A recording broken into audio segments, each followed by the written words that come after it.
नमस्कार। ऊंचाई एवं दूरी के और एक कक्षा में आप सभी का स्वागत है। पिछली कक्षा में हमने ऊंचाई एवं दूरी के प्रश्नावली एक कुछ प्रश्नों को हल किया था और आज उसी क्रम को आगे बढ़ाते हुए हम अन्य प्रश्नों को भी हल करेंगे। लेकिन आज की कक्षा महत्वपूर्ण है इसलिए क्योंकि आज जिन दो प्रश्नों का हल हम करने वाले हैं दोनों ही प्रश्न परीक्षा की दृष्टि से बहुत ही महत्वपूर्ण है। जो 6 नंबर के प्रश्न अक्सर पूछे जाते हैं उनमें से कुछ इसी टाइप के प्रश्न होते हैं जो हम आज करेंगे। पहला प्रश्न आपके प्रश्नावली एक का 6वां प्रश्न है। किताब आपके पास होगी तो आप उसमें से बिल्कुल अच्छे से उस क्वेश्चन को रीड करके देखिएगा और सेकंड हम करेंगे 7वां क्वेश्चन जो होगा। 6वां क्वेश्चन में महत्वपूर्ण बात ये है कि यहाँ इस प्रश्न में कोई भी पर्टिकुलर मान नहीं दिया है, कोण का मान नहीं दिया है, जो दूरी है वो भी स्पष्ट अंकों में नहीं दिया बल्कि संकेत में दिया है। और दूसरी महत्वपूर्ण चीज है कि जो यहाँ पे दिया हुआ है वो है सिद्ध करना है कि पर्टिकुलर एक मीनार की ऊंचाई को। तो चलिए देखिए कैसे बना सकते हैं प्रश्न। पहले प्रश्न पढ़ लेते हैं क्योंकि सबसे महत्वपूर्ण ऊंचाई एवं दूरी में क्या होता है, डायग्राम का बनाना। एक मीनार के आधार से, तो सबसे पहले हम क्या कर लेते हैं, एक मीनार मान लेते हैं। माना कि एक मीनार बना लेते हैं। चलिए इसका नाम दे देती हूँ मैं ए बी। माना कि ए बी एक मीनार है। अब इसकी ऊंचाई दी नहीं गई है प्रश्न में, तो मान लेते हैं जिसकी ऊंचाई क्या है, h है। मीटर या किलोमीटर मैंने इसलिए नहीं लिखा कि प्रश्न पे कहीं पे भी मीटर या किसी भी इकाई का जिक्र नहीं है। तो माना कि ए भी एक मीनार है जिसकी ऊंचाई h है। प्रश्न में मैंने अभी एक ही लाइन पढ़ा, एक मीनार के आधार से। अब ये मीनार है तो मीनार का आधार क्या होगा, ये होगा और ये उसका शिखर। तो मीनार के आधार से एक सरल रेखा, तो सरल रेखा मतलब कुछ इस प्रकार से जाएगी। मीनार के आधार से एक सरल रेखा में ए और बी दूरी पर, तो मान लेती हूँ कि ए दूरी यहाँ तक है और बी दूरी मतलब आधार से ही बी दूरी मतलब आपका क्या आएगा, यहाँ से लेके यहाँ तक मान लेते हैं कि जो दूरी है वो बी है, ये जो दूरी है वो क्या है, बी, और मान लेते बिंदु सी है। तो एक मीनार के आधार से ए दूरी और बी दूरी पे, दो दूरी पर स्थित दो बिंदु, तो एक बिंदु ये हो गया, एक बिंदु ये, तो ये सी था तो इसको मैं मान लेती हूँ कि ये बिंदु क्या है, D. A B C D, एक बिंदुओं से, अब ये दो बिंदु है, एक सी वाला और एक डी वाला। या आप चाहो तो इसको सी मान लीजिए, आपको लगेगा कि हमें क्रम में करूँ तो आप इसको डी भी मान सकते हैं, ठीक है। तो एक मीनार है, उसके आधार से ए दूरी पर बिंदु सी है और बी दूरी पर बिंदु क्या है, डी है। तब बिंदुओं से मीनार के, तो एक बिंदु सी से और डी से, इन बिंदुओं से मीनार के शिखर के उन्नयन कोण, तो मीनार के शिखर पे उन्नयन कोण मतलब एक कोण इसके साथ बनेगा यहाँ पे और दूसरा कोण बनेगा आपका यहाँ पे। शिखर का जो है उन्नयन कोण पूरा कोण है, मतलब ये जो दो कोण यहाँ बनने वाले हैं, ठीक है, ये क्या है, एक दूसरे के पूरक कोण। तो एक दूसरे का पूरक कोण क्या होता है, पूरक कोण मतलब जिन दो कोणों का योग 90 अंश होता है। तो अगर एक कोण आपका थीटा है तो दूसरा कोण क्या होगा, भाई जिन दो कोणों का योग 90 अंश मतलब 90 होना चाहिए। तो x बराबर क्या हो जाएगा, 90 ऋण थीटा। पूरा कोणों का त्रिकोणमिति अनुपात पढ़ाते समय भी मैंने आपको क्लियर किया हुआ है। अभी फिलहाल अपने माइंड में बस इतना रखना है कि अगर एक कोण थीटा है तो उसका पूरा कोण क्या होता है, 90 ऋण थीटा, ठीक है। आपने छोटी क्लास में पढ़ा है कि अगर कोई कोण दिया हुआ है और पूरा कोण निकालना है तो क्या करते हैं आप लोग कि 90 से उसको घटा देते हैं। तो ये जो कोण है हम लोग क्या मानेंगे कि ये कोण क्या है, थीटा, और इसको मैं मान लेती हूँ, यहाँ का कोण मैं मान लेती हूँ 90 ऋण थीटा। अब आपको लगा मैडम आप 90 ऋण थीटा इसको क्यों माने, इधर वाला भी तो हो सकता था। तो अगर आपको ऐसा लगता है तो आप इसको थीटा और इसको 90 ऋण थीटा मान सकते हैं। क्वेश्चन आपका क्लियर है। अगर ऐसा है तो क्या बोल रहा है, सिद्ध करिए कि ये जो मीनार है जिसको हमने h माना है ऊंचाई, उस ऊंचाई का मान करनी ए भी होगा।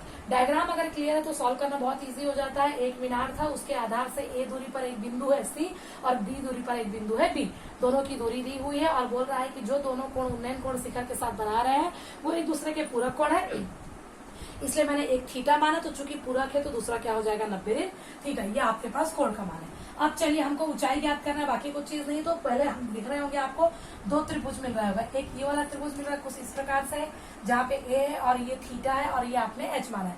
दूसरा त्रिभुज कुछ इस प्रकार से मिल रहा है जहाँ पे बी है और ये आपका 90 ऋण थीटा है और ये आपका एच है। तो चीजें आपको समझ में आ रही होगी। तो दो त्रिभुज है, दोनों त्रिभुज में हम क्या करेंगे, संबंध देखेंगे। तो हमको एच का मान चाहिए, आधार का मान है, तो लंब चाहिए, आधार है, कोण है, तो लंब बटे आधार मतलब tan थीटा। तो सीधा ले लेते हैं त्रिभुज ए बी, राइट सी बात है, परपेंडिकुलर लंबाई लेते हैं लंबवत वाली, तो लंब बनेगा त्रिभुज ए बी सी में क्या होगा, tan, कोण थीटा है तो मैंने थीटा ले लिया, बराबर क्या होगा, लंब बटे आधार। लंब क्या है आपका ए बी, आधार क्या है आपका ए मान है, तो tan थीटा बराबर ए बी को आपने एच माना है ना, ऊंचाई बराबर ए। अब ये थीटा का मान मुझे नहीं पता, एच बराबर कितना है मुझे नहीं पता, ए बराबर कितना है मुझे नहीं पता, मतलब आप इसमें आप कोई भी काम नहीं कर सकते। तो मैं मान लेती हूँ कि ये आपका क्या है, समीकरण नंबर ए। इसी तरह चलिए आगे चलते हैं। अब जो दूसरा त्रिभुज है, दूसरा त्रिभुज मतलब कौन सा, यहाँ मैं लिख लेती हूँ थीटा। दूसरा त्रिभुज बड़ा वाला त्रिभुज, अब त्रिभुज ए बी डी में, ए बी डी में, तो ए बी डी में फिर वही एच का मान ज्ञात करना है, आधार का मान भी हमारे पास है tan थीटा की जगह यहाँ पे कोण कितना बन रहा है, 90 ऋण थीटा, तो इसको क्या लेंगे, 90 ऋण थीटा। सूत्र आपका वही लंब बटे आधार, लंब क्या है ए बी है, आधार आपका क्या है टोटल डी है। तो अगले लाइन में आपका क्या हो जाएगा, tan 90 ऋण थीटा, पूरा कोण का त्रिकोणमितीय अनुपात, सूत्र पढ़ा है आपने cot थीटा। ए बी का मान आपने एच माना था और ये आ गया बी। अब यहाँ पे भी वही परिस्थिति आ गई कि थीटा नहीं जानते हैं, एच और बी का मान भी हमको नहीं पता है, लेकिन मेरे पास यहाँ tan थीटा है। तो दो ऑप्शन है, या तो आप समीकरण 1 और 2 का गुणा कर लेंगे तो tan थीटा cot थीटा विलोपित हो जाएगा। क्यों, क्योंकि एच का मान मुझे चाहिए और जो लेके आना है उसमें कहीं पे भी थीटा नहीं है। या तो एक काम कर सकते, cot थीटा है तो आपको पता है tan थीटा क्या होता है, cot थीटा का जस्ट उल्टा, तो डायरेक्ट आप यहाँ पे लिख सकते हैं tan थीटा बराबर क्या आ जाएगा, ये b बटे h। मैंने tan थीटा क्यों निकाला, क्योंकि मेरे पास यहाँ पे भी tan थीटा है, तो दोनों के लेफ्ट हैंड साइड बराबर है, तो दोनों को राइट को मैं बराबर कर सकती हूँ। इसको मैं मान लेती हूँ समीकरण नंबर 2। तो आप लिख लीजिए समीकरण 1 व 2 से दोनों में tan थीटा, या तो tan थीटा बराबर b बटे h यहाँ रख दीजिए, या तो समीकरण 1 और 2 को बराबर कर दीजिए। तो यहाँ था h बटे a, वहां पे आ गया आपका b बटे h। अब हम त्रिय गुणा कर सकते हैं, त्रिय गुणा करेंगे तो h और h का गुणा करेंगे तो आएगा h का वर्ग, और a और b का गुणा करेंगे तो 1। क्योंकि मुझे खाली ऊंचाई चाहिए, h चाहिए, तो मैं इस वर्ग को हटाने का प्रयास करूंगी, तो h बराबर आपका आ जाएगा कर्णी ए बी। तो यही आपका क्या है, मीनार की ऊंचाई जो हमें सिद्ध करना था। एक और चीज मैंने आप लोग को पहले पढ़ाया था, पूर्ण वर्ग विधि जब मैं आपको पढ़ा रही थी तो मैंने आपको बताया था कि जब हम वर्गमूल हटाते हैं, मतलब सॉरी वर्ग हटा के वर्गमूल लगाते हैं तो धन या ऋण का चिन्ह आता है राइट में। यहाँ मैंने चिन्ह नहीं लिया, तो हो सकता है आपके मन में आ रहा होगा कि यहाँ करने के आगे धन ऋण क्यों नहीं आया।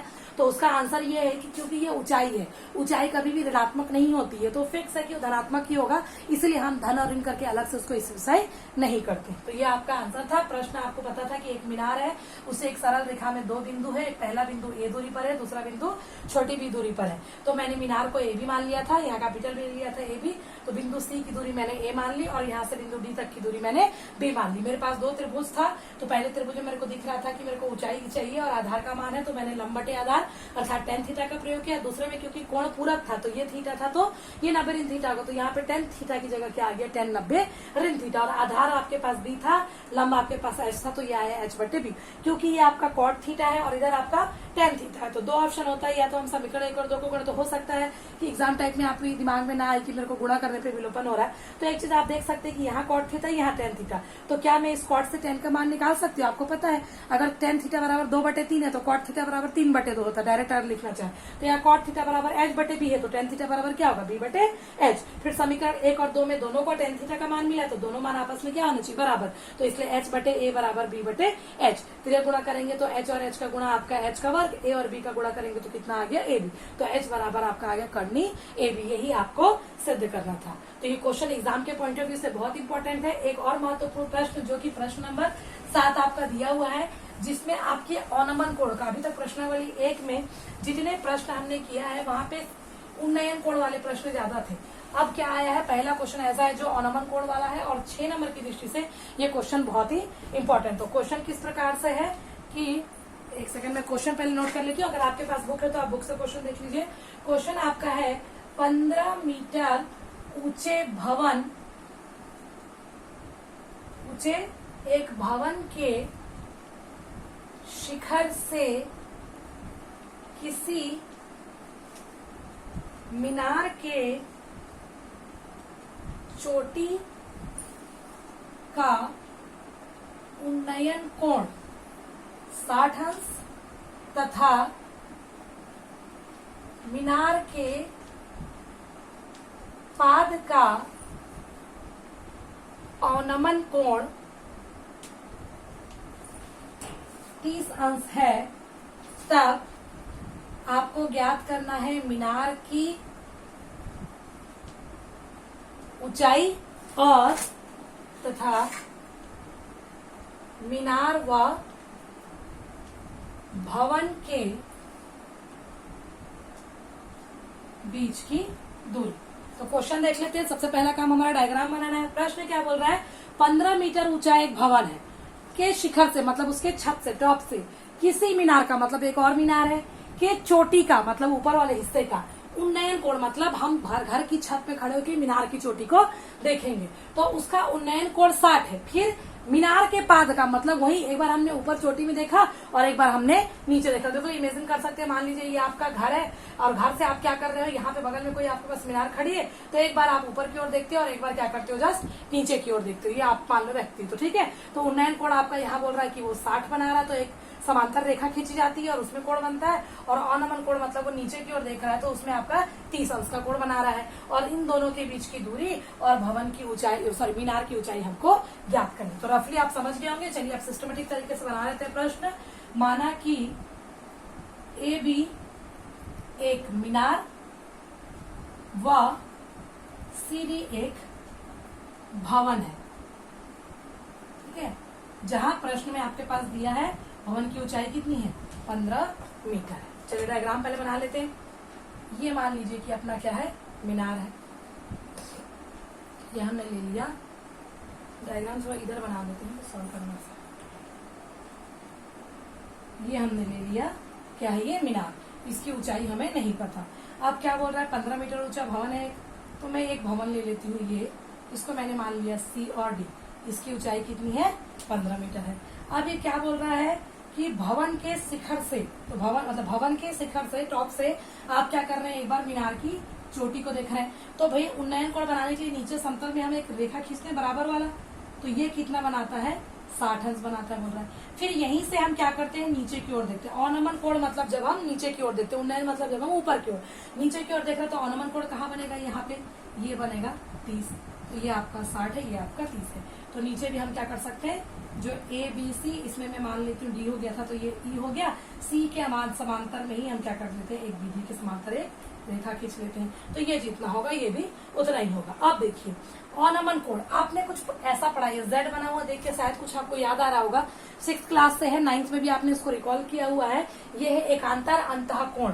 तो एकांतर अंतः कोण का मान सदैव क्या होते हैं, आपस में बराबर होते हैं। ज्यामिति में आपने पढ़ा हुआ है। और अनमन कोण जब बनता है तो कोई व्यक्ति यहाँ खड़ा है और नीचे की ओर देख रहा है, तो उसके समांतर एक रेखा खींची जाती है। और नीचे भी अगर धरातल के समांतर हम रेखा खींचे, तो ये और ये दोनों कोण आपस में क्या होते हैं, बराबर होते हैं। तो यहाँ पे भी वही स्थिति है कि जो भी व्यक्ति है वो यहाँ क्या कर रहा है, खड़ा हो रहा है और नीचे देख रहा है, तो 30 अंश का कोण यहाँ अनमन बन रहा है। तो ये और ये एक है, क्योंकि ये और ये समांतर रेखा है, तो ये भी आपका 30। तो आप यहाँ लिखना चाहे तो लिख सकते हैं, चूंकि CE समांतर है BD के, और इसीलिए आप लिख सकते हो CE बराबर होगा BD के, या लिखने के लिए रिटर्न वर्क में लिख सकते हो। अब आपका डायग्राम कंप्लीट हो गया। अब हमको सॉल्व करना। प्रश्न एक बार फिर से देख लीजिए। एक 15 मीटर ऊंचा भवन था, इसके शिखर से जो मीनार की चोटी को देख रहे हैं, तो 60 अंश का कोण बन रहा था। और जब उसको नीचे की ओर देख रहे थे, पाद को देख रहे थे, बॉटम पॉइंट को देख रहे थे, तो 30 अंश का अनमन बन रहा था। अनमन कैसे चेंज होता है मैंने बता दिया, क्योंकि ये दोनों भुजाएं आपस में समांतर है, समांतर का चिन्ह है। तो क्या होगा आपका, ये C जो है बराबर होगा BD के। और एक खास चीज की, कोण जो है, कोण ECB बराबर होगा कोण CEB के, मतलब ये भी आपका 30 होगा, तो ये भी आपका 30 होगा। अब डायग्राम पूरा कंप्लीट हो चुका है। अब हम अपना काम चालू करते हैं।